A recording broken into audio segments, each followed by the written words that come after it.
जब कोई बहुत ज़्यादा सोचता रहता है पर कोई एक्शन नहीं ले पाता और सिचुएशन एनालिसिस पैरालिसिस जैसी हो जाती है, तब उसे ओवर थिंकिंग की प्रॉब्लम होती है। तो आज हम इसी के बारे में बात करने वाले हैं, वो भी बिना टाइम वेस्ट किए। अब सवाल ये है कि ऐसी थिंकिंग को रोके कैसे। उसके लिए हमें सिंपल से स्टेप्स फॉलो करने होंगे। उसमें सबसे पहले ये आता है कि हम चाहे कोई भी डिसीजन लें, हमें उसकी टाइम लिमिट सेट करनी है।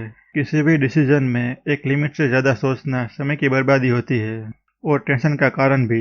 इसीलिए हमें जब भी कोई डिसीजन लेने में ऐसा लगता है कि इसमें ज़्यादा टाइम वेस्ट हो रहा है या फिर हमारा कोई काम डिले हो रहा है, तब उसमें डेडलाइन सेट करके हम काफ़ी समय बचा सकते हैं और ओवर थिंकिंग के जंगल से भी छूट सकते हैं। और दूसरे नंबर पे आता है तुरंत एक्शन लेना।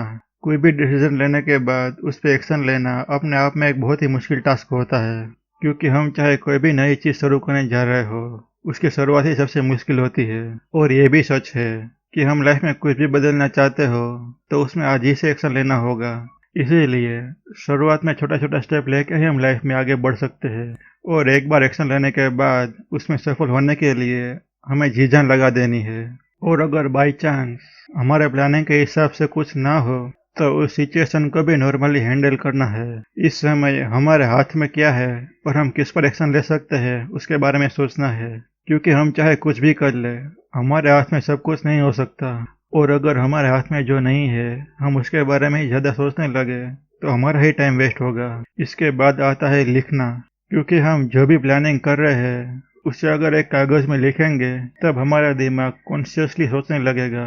और जब भी हम किसी प्लानिंग के बारे में कॉन्शियसली सोचेंगे तब उसमें फालतू की बातें हमें परेशान नहीं करेगी, वरना कहीं ना कहीं हमारे सबकॉन्शियस में प्लानिंग से रिलेटेड नेगेटिव बातें चलती रहती है। इसीलिए लिखने से हमें कौन सा काम कब करना है वो हमें पता रहता है और कोई भी काम भूलने के चांसेस भी बहुत कम हो जाते हैं।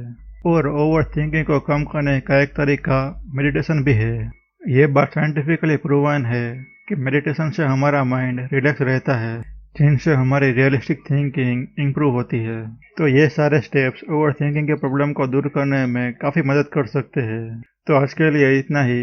उम्मीद है कि आपको ये वीडियो पसंद आई होगी। Thank you very much.